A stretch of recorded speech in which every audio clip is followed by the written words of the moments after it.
Spawn. My favorite comic book is Spawn because, I don't know. My favorite comic book is Spawn because mostly it talks about real life and it's kind of related to like life and stuff. If you don't collect comics, which I know a lot of people don't, that you should start. I don't read many. I read Archie. That's about it. What is this for?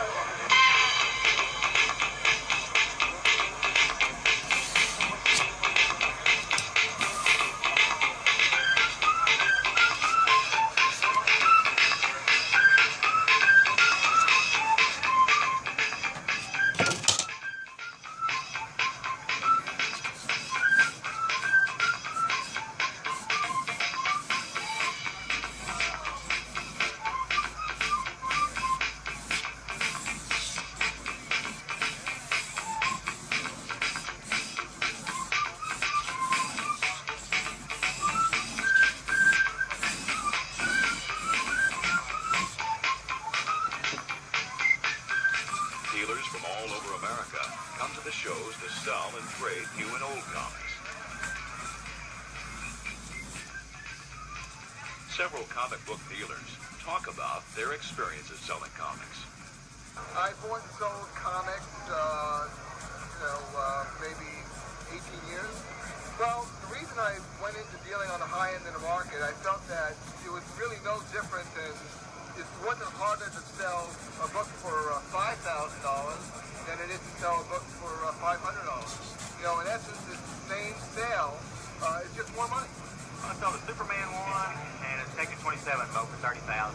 It's a tough job, you know. A lot of people think you're crazy for doing it, and even crazier when I hear what some of the stuff is worth. The good old days was 1954 when I circulated a list in the schoolyard and I was selling 10-cent comics for 12 cents. On a mimeographed list that I bribed the teacher to make. Today I have two of the first licensed Superman items ever made. They're both from 1940. Two different Superman puzzles that feature artwork from old Superman comic book covers. All over the country, all over the world, collectors had one commonality. They had this inherent love for the product. And every one of us thought we were the only collector in the world. And that's why when comic stores started to come about, we created a place where they could let their hair down. The guy, the brown bag buyer who used to sneak into the 7-Eleven, get his comics and go out the door because he didn't want his friends or family to know he was a grown man buying comics, now goes into a comic store and he talks to the customers and hey, what'd you think of the latest issue of Spider-Man? And he feels normal about it because most of his friends, when he goes home, he says, gee, I collect comics. They look at him like he has two heads. In addition to the publishers, the actual creators of comic books come to the shows to promote their work and meet the fans. Whole areas are set aside for the artists and writers to meet the public and sign autographs. Murphy Anderson, DC Comics Golden Age and Silver Age artist, talks about his favorite series in DC, the Atomic Knights, featured in Strange Adventures. I enjoyed very much working on the Atomic Knights, which was a series, an ongoing series of strange adventures having to do with post-World War III, after an atomic war. These were characters who wore suits of armor that were impervious to radiation, so they could go into highly radioactive situations wearing these suits of armor and perform their heroic deeds. One of the hottest young artists today is Joe Quesada. That's the whole theme behind Ninjak right now. It's the whole artistic theme between Art Nouveau playing against Art Deco, and I'm using it as a good versus evil kind of thing. The concept behind Ninjak is, imagine taking James Bond, Bruce Lee, and Batman, smashing them all into one person, and you pretty much get Ninjak. It's that international intrigue, spy kind of thing, with the real martial arts kind of edge and high-tech weaponry. It's a pretty basic concept, but it's got a few different twists on it. The most popular comics artist in 1993 is Todd McFarlane of Image Comics. Todd says what he likes about comic books. I found the comic books kind of gave me my youth back, and one of the things that I like about comic books is that they have a tendency to keep you young, and by hanging around the kids, you stay young. I hope that I don't actually do too many adult comic books, quote unquote, because the kids come up to you with a glow on their face and they never talk about, you know, politics or religion, and they're always like, wow, wow, wow, and it keeps you personally happy, I think. A multitude of sessions and conferences are held at the conventions. This particular session is a reunion of artists, writers, and editors from what is known as the Golden Age of Comics, the 1940s and early 1950s. Attending the reunion are such notables as Sheldon Moldoff, artist on the Golden Age Hawkman, Batman, Flash, and Green Lantern. Murphy Anderson, artist on Adam Strange, the Silver Age Hawkman, and the Atomic Knights. Russ Heath, realistic war comics artist on such series as Sergeant Rock. Dan Barry, artist on the Gangbusters comic series and the Flash Gordon comic strip. Paul Norris, Aquaman and Jungle Jim artist. Martin Odell, creator of Green Lantern in 1940. Dick Sprang, Golden Age Superman and Batman artist. Gil Kane, artist at DC Comics on Green Lantern, Flash, and the Atom. Plus Marvel Comics artist on Spider-Man, Conan, and many other titles. Vincent Sullivan, an early editor at DC Comics. He introduced Superman to the world in 1938 and Batman in 1939. Julia Schwartz, former editor at DC Comics, is considered by many to be responsible for launching what has come to be known as the Silver Age of comic books, starting with the reintroduction of Flash in 1956. Schwartz talks about his days as editor at DC. Legend has it that I started the Silver Age, only I didn't know it. Not only didn't I know it, I didn't know there was going to be a Silver Age. Because the Silver Age is only a Silver Age or any other age after it's over. I was involved in the Golden Age of comics, but I didn't know I was in the Golden Age. What had happened is, after 4 or 5 years in which superheroes did not appear, except for Superman, Batman, and Wonder Woman, or maybe I decided, we put out Flash again, which is a comic I edited back in the 40s. Now, the lucky thing I did was not to put the same Flash out again, but to reinvent the Flash. It means everything about the Flash would be different, except the fact that he had super speed. Had a new costume, we had a new orange, a new city, a new cast of characters. Everything was different except the fact he had super speed. So we tried it out in Showcase. It was a very big success, but we weren't sure. That was in Showcase number 4. Magazine, I believe, sold for $0.10 in those days.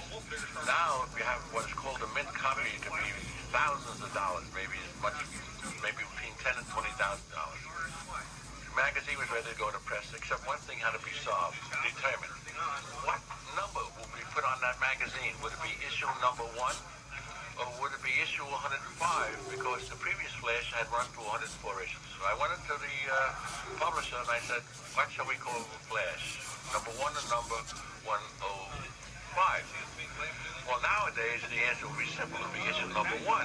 Because issue number 1 is the one magazine that sells, and follow-up issues do not sell as well. Well, strangely enough, he said, well, it's a simple. We'll call it issue 105.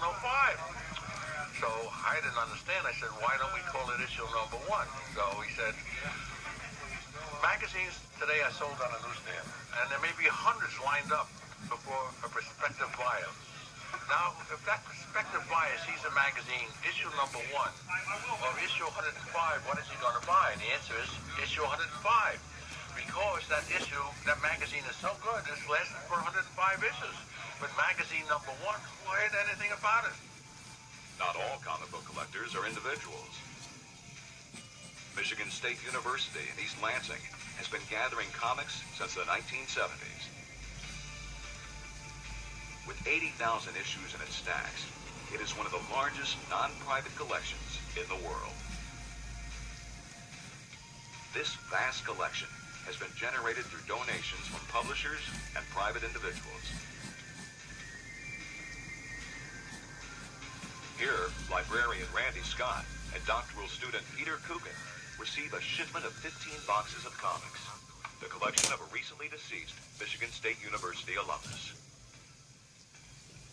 Peter Coogan talks about what a comic book is According to Scott McCloud, who just published a book called Understanding Comics, which is the poetics of comics, as it were, he defines comics as sequential art, combinations of visual and other images in deliberate sequence. So a comic book would be a collection of these. This is something that's American, because in other countries, they take different forms. So the specific comic books that we have over there in the collection, are a major significant part of American culture. And I think that our collection here says that they're being recognized as such. The study of comic books as popular culture has gained wide acceptance in academia. Conferences on popular culture, including the study of comic books, are commonplace. More or less. This particular paper, given by Dan Shoemaker of Bowling Green State University, looks at the personality of the comic book hero, Spider-Man. Created by Stan Lee and Steve Ditko in 1962, Spider-Man is one of the most popular comic book heroes ever created. Stan Lee talks about how he got the idea for Spider-Man. There had been a pulp magazine 1,000,000 years ago. I read it when I was 10 years old, and it was called The Spider. And underneath it, there was I think there was a tagline, Master of Men. Well, when you're a 10-year-old kid and you read The Spider, Master of Men, that name always stuck with me. And he was just a detective who nobody knew who he was. I'm not sure, he wore a Spider-Man ring, a ring with the imprint of a spider, and when he punched somebody, it would leave a little mark of a spider. That was it. So when I was looking for a name, I thought I wanted a guy who could crawl on walls like an insect. However, I got the idea, I don't know. And I was looking for names for him. So I figured, well, Mosquito Man? Nah, that doesn't sound dramatic. Insect Man? Yeah. Spider-Man? And then I remembered that old pulp book and how much the name had impressed me. And I figured, hey, why? First I thought of the Spider. And then I thought, nah, I think Spider. I hate taking anything somebody else did, even though it was a name from 1,000,000 years ago. Then I thought, why not Spider-Man? Then I got afraid. I love that. I became afraid it would sound like Superman. So that's why I put the hyphen in between the spider and the man, so it wouldn't look the same. And it drives me crazy today. So many people write it without the hyphen, and I find that very upsetting. What we know today as the comic book made its first appearance in 1933. Funnies on Parade was a collection of Sunday newspaper funnies compiled by Max Gaines to be used as a giveaway premium by the Procter & Gamble Company. It was such a success that Max repeated the enterprise in 1934, calling the comic book Famous Funnies, which sold for a dime on the newsstand. Years later, it would be Max's son, William Gaines, who would revolutionize comic books through his publishing company, DC Comics, and subsequently, Mad Magazine. In 1937, Pulp publisher Harry Donenfeld took control of Nicholson Publishing and made history. He launched Detective Comics. Drawing from the comic book's initials, the company would come to be called DC Comics and would retain that name forever. That first issue was edited by Vincent Sullivan, who also drew the cover. The following year, it would be Sullivan who would introduce to the world a comic character and a comic book that would launch what would come to be known as the Golden Age of Comics. In June 1938, Action Comics #1 appeared, and Superman was born. Created by Joe Shuster and Jerry Siegel, Superman was an instant success, appearing in his own comic in 1939. Sullivan introduced still another famous character in Detective Comics #27, Batman, the Caped Crusader. Superheroes flourished in DC Comics. Max Gaines collaborated with DC to introduce All-Star Comics in 1940, creating such legendary characters as Flash, Hawkman, Green Lantern, and Wonder Woman. The success of DC spawned a host of competing publishers. Most Most notable was the introduction of Captain Marvel in Whiz Comics, produced by Fawcett Publications. So similar was Captain Marvel to Superman that DC Comics promptly sued Fawcett for infringement of copyright.